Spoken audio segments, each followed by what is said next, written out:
Greetings and salutations, Internet citizens. This is I, Wolfphototech, and here we are with some more reviews of items. By the way, a denizen is a person who dwells or exists, or a creature that exists in an area.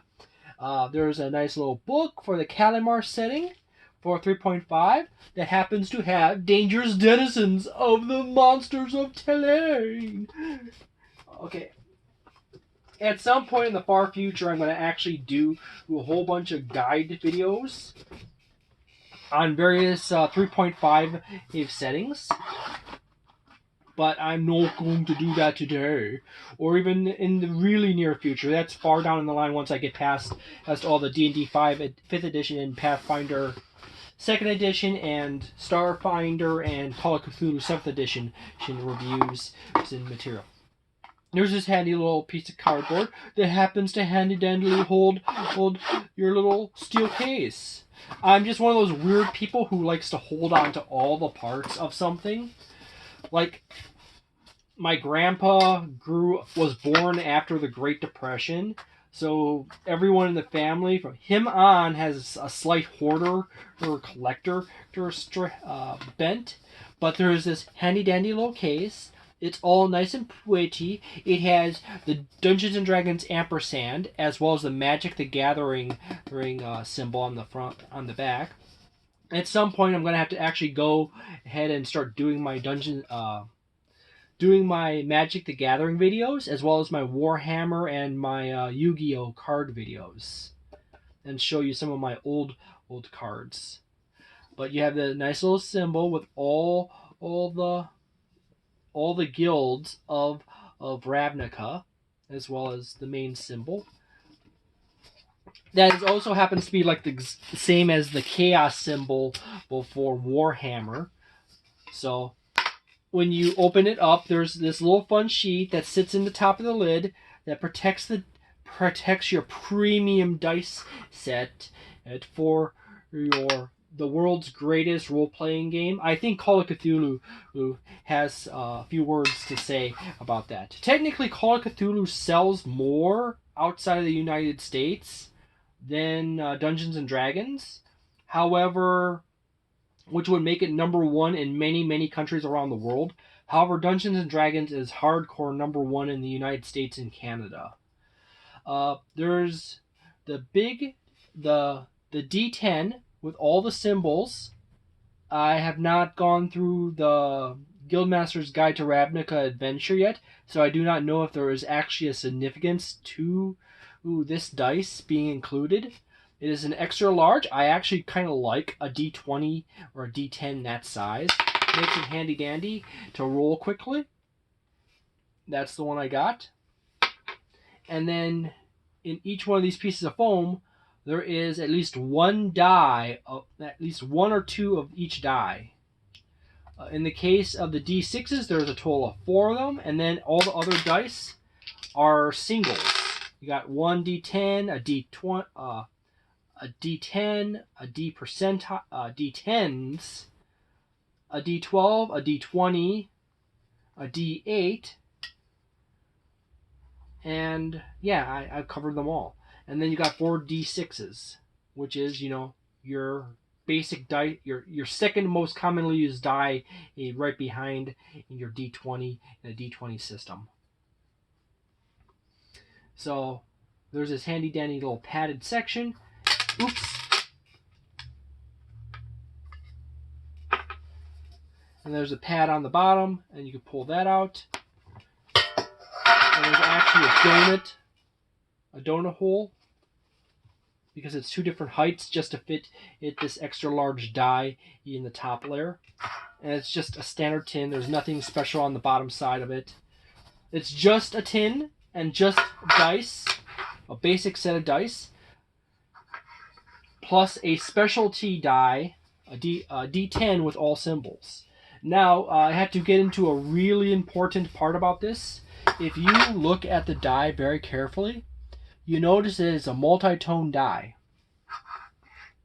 And it's actually even more easily noticed this with the D10s. That you see that it's partially clear, and it's not in areas. Dice that are like this tend to be inconsistent rollers. Say like you got this cloud. You can see the cloud in that die where it's thicker. Whenever you have different colors in a dice, the dice, you can see the cloud in there. The dice is, the different colors have different weights. Pigment has weight.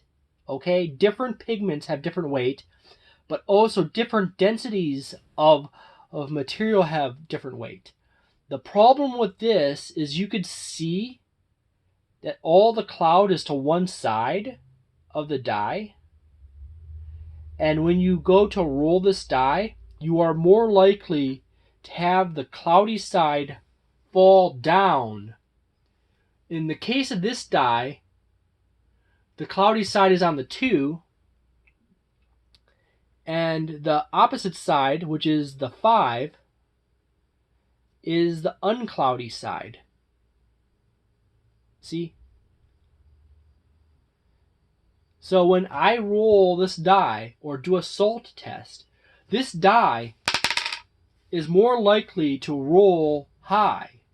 It'll roll 5s, 6s, 1s, 4s, and 3s over 2. There's a 5.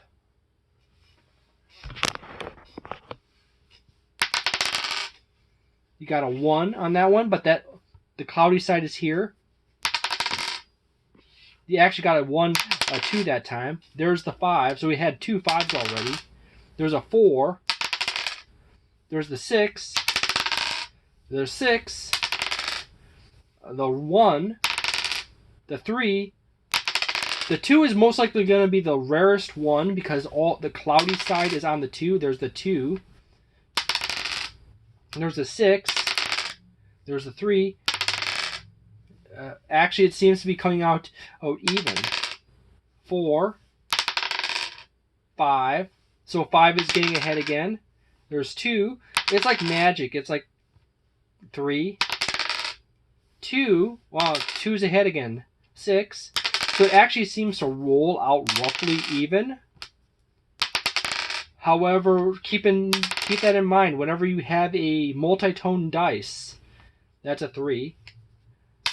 The probability of it rolling to one side is more likely. There's the 5. The general prediction based on the density of the distribution of the cloud, that's a 1, by the way. The 6 was basically going to hot roll towards the 5 more. And 2 was going to be rare. There was a 2 and a 3 and 2. I guess it's actually rolling pretty even. I do not know exactly how that cloud effect is generated in there, whether it is air that was added in. So if it is possibly air that was added into the die, and it's a cloud effect simply because of more air in that spot, then it would actually be lighter on that corner. The cloud is mostly in the corner of the 1, the 2, and the 3, and there's basically no cloud at all between the 1, 4, and the 5, and 6. So this one is really cloudy. The clouds in these two are actually more evenly distributed. So that's a 5, a 3, a 5, a 1, a 5, a 2, and then a 2 again. It seems to be even. However, it does pop up 5s, 8s, and 6s awful lot. So that is just a fun little bit on that. My thing is that this dice set is not really worth purchasing. If you already have dice sets already, and there is no special significance to this large die in the center for Ravnica, I would say that this is a 2. Because the cloudy effect on the dice increases the probability that these dice are going to roll inconsistently. However, in the quick little roll-off I did right there, it seemed to be mostly even for the most part. So that's one of those things I would have to like stop and do an actual salt test to actually get the firm answer on whether these dice actually roll evenly. However, they show many characteristics of types of dice that do not roll even. So they're either a 2 or a 3-star or territory. If they roll poorly and they're inconsistent rollers, they're probably a 1-star. So weirdly enough, the Dungeons & Dragons Guildmaster's Guide to Ravnica dice set, which is it's stated as to being premium dice, may not actually be premium. They might actually be pretty bad overall. However, if you do not have dice, and at a later point I do actually do a salt test when I get time to do so, to do a fun little salt test on all my dice, then I will be able to do an addendum on that and tell you exactly whether these do actually pass the salt test. The salt test is actually fairly is not a 100% test. You have to really fiddle around with it, get a lot of salt in a cup, and spend your time in fiddling around and in charting in all the dice rolls.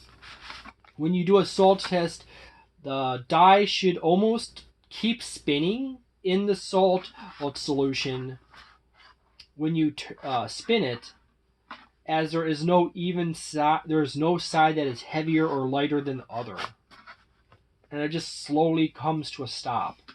Or when it hits the edge of the container that you roll the dice into.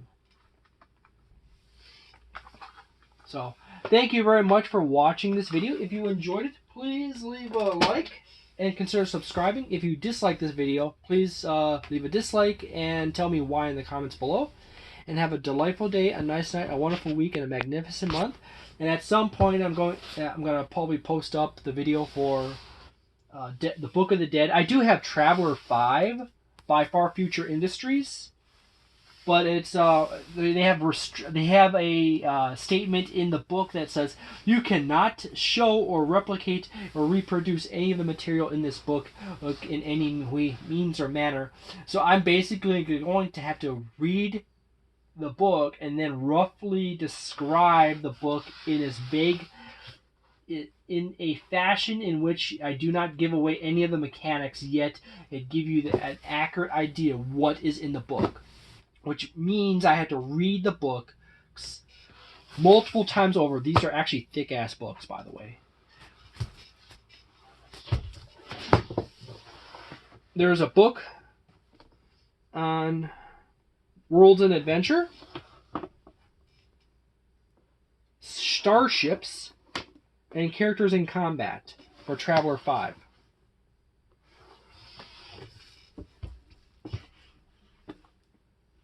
Traveler 5 is very much like the Modifius Traveler. It's the same game setting and basically a lot of the same game structure mechanics as the Modifius is second edition. However, it's the fatter, thicker, more advanced version of the game. So, thank you very much for watching, and have a delightful day, a nice night, and a wonderful week, and a magnificent month, and see you next time.